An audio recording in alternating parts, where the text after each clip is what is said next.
सुनिए, आपको ये कहानी बहुत ही अच्छी लगेगी। घर आए मेहमान। आकाश अपनी पत्नी मोना और अपनी माँ के साथ रहता था। गर्मियों की छुट्टी में आकाश की बुआ फूफा अपने लड़के सोनू के साथ उनके घर रहने आए। घर आते ही फूफा जी आकाश से बोले कि यहाँ तो बहुत गर्मी है। घर में कोई आग नहीं है क्या? आकाश की माँ ने बोला, भाई साहब, अभी कुछ दिन पहले ही आकाश ने अपने कमरे में आग लगवाया है। ये सुनते ही फूफा जी अपने बेटे से बोले कि सारा सामान आकाश के कमरे में ले गए।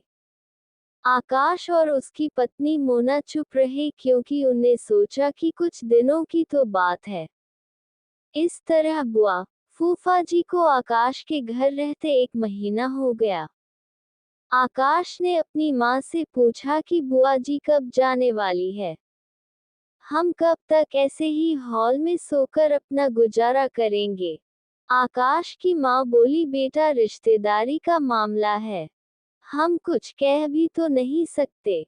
आकाश की पत्नी मोना बोली, वह सब तो ठीक है, लेकिन उनका छोटा लड़का सोनू सारा दिन घर में ऊधम करता रहता है। कल तो उसने हमारा नया सोफा बुरी तरह फाड़ डाला।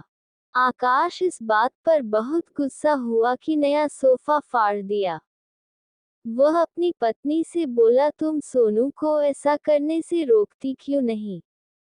मोना बोली, जब से बुआ फूफा जी आए हैं, कुछ कुछ खाने की डिमांड करते हैं, जिससे मेरा और माँ जी का सारा दिन तो रसोई में ही बीत जाता है।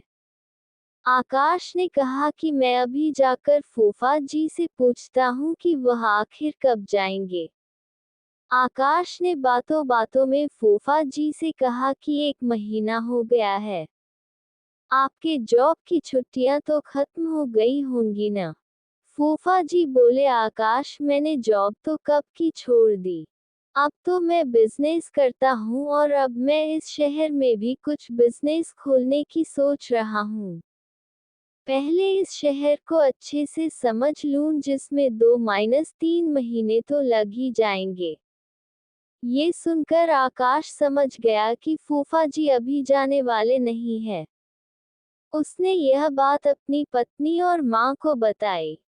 सीमा बोली, जब घी सीधी उंगली से नहीं निकलता तो उंगली टेढ़ी करनी पड़ती है।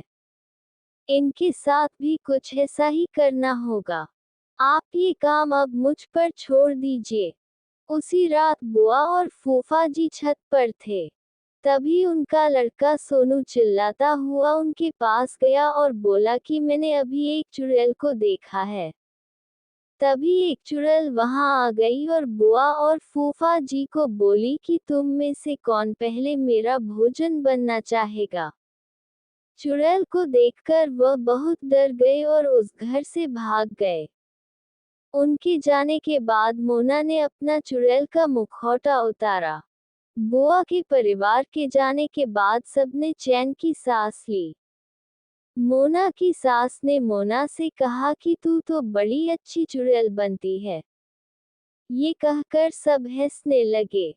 मॉरल ऑफ द स्टोरी, सीख। इस कहानी से हमें ये सीख मिलती है कि हमें किसी भी रिश्ते का गलत फायदा नहीं उठाना चाहिए।